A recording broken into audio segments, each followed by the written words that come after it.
बच्चों, आज हम पढ़ेंगे पाठ उठो और जागो।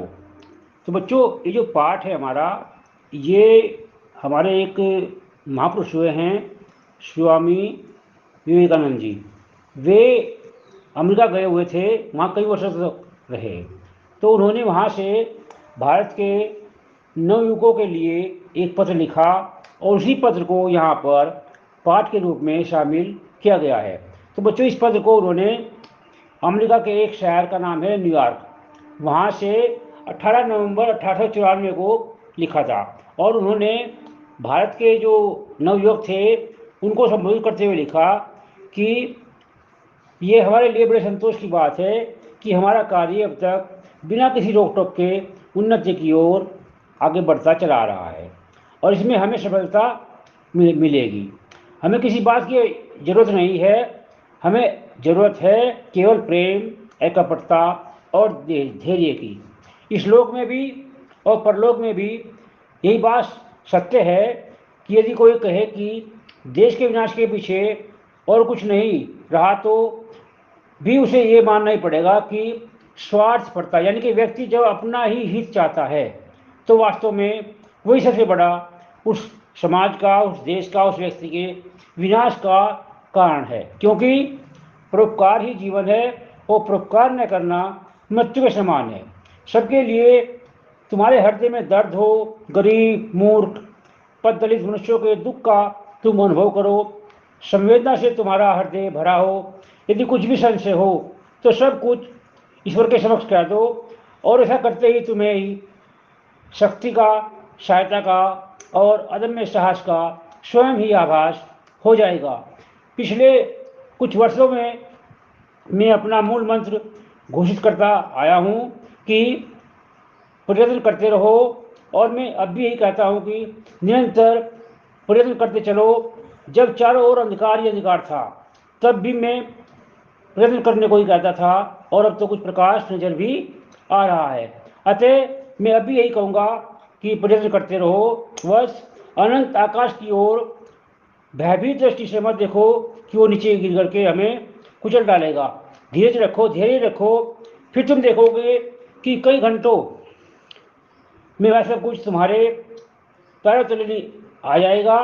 धीरज धरो, न धन से काम होता है, न यश काम आता है, न विद्या या प्रेम से ही सब कुछ होता है, क्योंकि चरित्र ही कठिनाइयों की संगीन दीवारों को तोड़कर अपना रास्ता बना लेता है।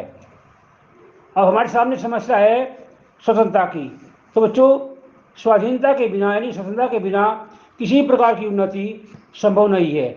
हमारे पूर्वजों ने धार्मिक चिंता में हमें स्वाधीनता दी थी और उसी से हमें आश्चर्यजनक बल मिला, पर उन्होंने समाज के पैर बड़ी बड़ी जंजीर से जकड़ दिए और उनके फलस्वरूप हमारा समाज, थोड़े शब्दों में यदि कहें तो, भयंकर और पैशाचिक यानी कि राक्षसी प्रवृत्ति की जैसा हो गया।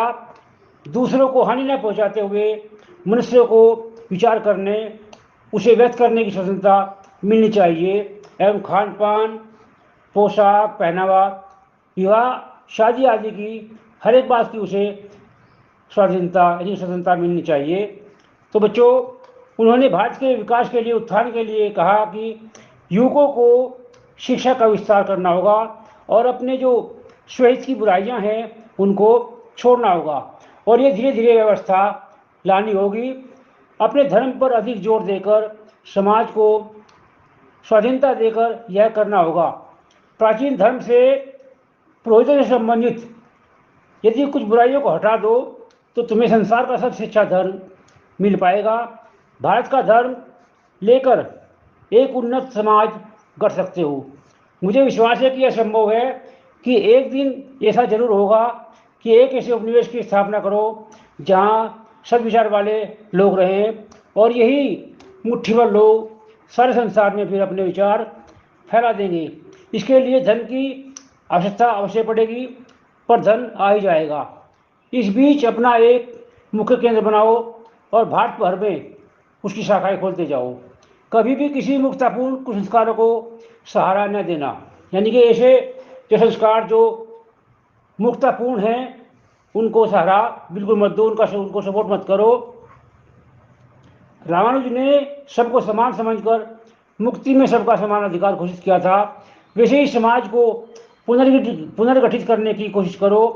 उत्साह से हटते भर लो और सब जगह फैल जाओ। नेतृत्व करते समय सबके दास बनो, निस्वार्थ रहो, धैर्य रखो, तभी सफलता तुम्हारे हाथ आएगी। काम करो और काम करो, औरों के हित के लिए काम करना ही जीवन का लक्षण है। हाँ, एक बात पर सतर्क रहना कि दूसरों पर अपना आरोप जमाने की कोशिश न करना। दूसरों की भलाई में काम करना ही जीवन है। जैसा कि उन्होंने पहले भी कहा कि परोपकार करना ही जीवन है। तो आगे उन्होंने कहा कि मैं चाहता हूं कि हमें किसी प्रकार की हमारे अंदर कपटता, कोई दुरंगी चाल, कोई ऐसी तरह का व्यवहार न रहे। मैं सदैव प्रभु पर निर्भर रहा हूं और उस सत्य पर निर्भर रहा हूं जो दिन के प्रकाश की तरह उज्ज्वल है। मरते समय मेरी विवेक बुद्धि पर यह दबा न रहे कि मैंने नाम या यश पाने के लिए ये कार्य किए। दुराचार की गंध का नाम भी न रहने पाए। गुरु का विशेष कृपापात्र होने का दावा भी न करें, यहाँ तक कि हम में कोई गुरु भी न रहे।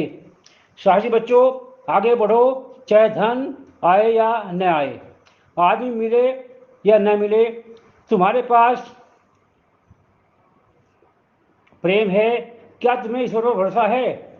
बस आगे बढ़ो, तुम्हें कोई नहीं रोक सकेगा। सतर्क रहो, जो कुछ असत्य है उसे पाठ फटकने के न दो। सत्य पर दृढ़ रहो, तभी हम सफल होंगे। शायद थोड़ा अधिक समय लगे, पर हम सफल होंगे। इस तरह काम करते जाओ मानो मैं कभी था ही नहीं। इस तरह काम करो मानो तुम पर ही सारा काम निर्भर है। भविष्य की सदी तुम्हारी ओर देख रही है। भारत का भविष्य तुम पर निर्भर है। काम करते रहो। तुम्हारा शुभेच्छु विवेकानंद। तो बच्चों, उन्होंने अपना ये मूल मंत्र बताया कि निरंतर आगे बढ़ते रहो और सत्य पर टिके रहो। धन्यवाद।